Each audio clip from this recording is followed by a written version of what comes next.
Wolf Blitzer, I mean, they only showed, they took the first segment, which is not the most appalling one, the first attack, and then blanked out all the shooting, and then said this was out of sympathy or deference to the families. But there's no blood here, you can just see dust coming up. And then immediately started apologising for the military, saying, "Oh well, it's hard for our soldiers," and a reminder that war is difficult. No condemnation, not even any request for an inquiry, which is the sort of neutral response. Well, we don't want to blame people before all the facts are in, although actually if you see the video, you've got most of them. But we want to know everything about this. We want this inquiry to be opened. We want a full disclosure.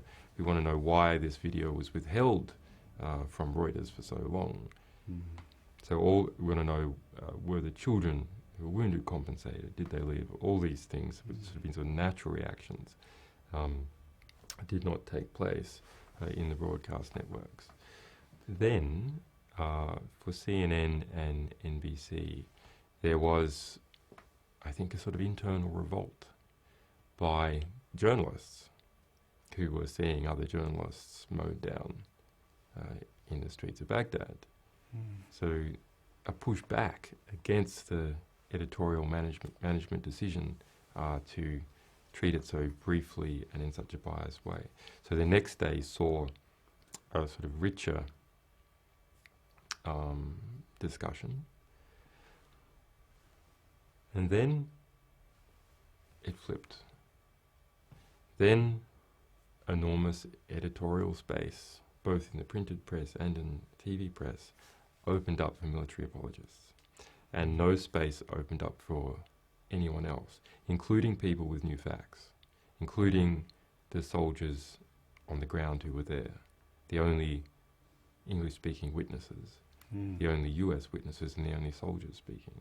Those people couldn't get into the mainstream press and couldn't get onto TV. Talk about the one soldier who, his name was McCord, is that right? Yeah. One of the soldiers on the ground who was one of those you see arriving at the van. Ethan McCord. Ethan McCord.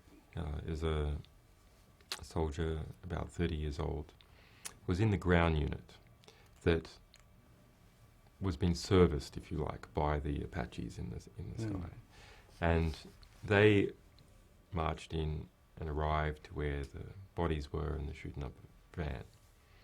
And Ethan heard the child crying in the van hysterically and pulled out the girl, saw the boy and thought the boy was dead.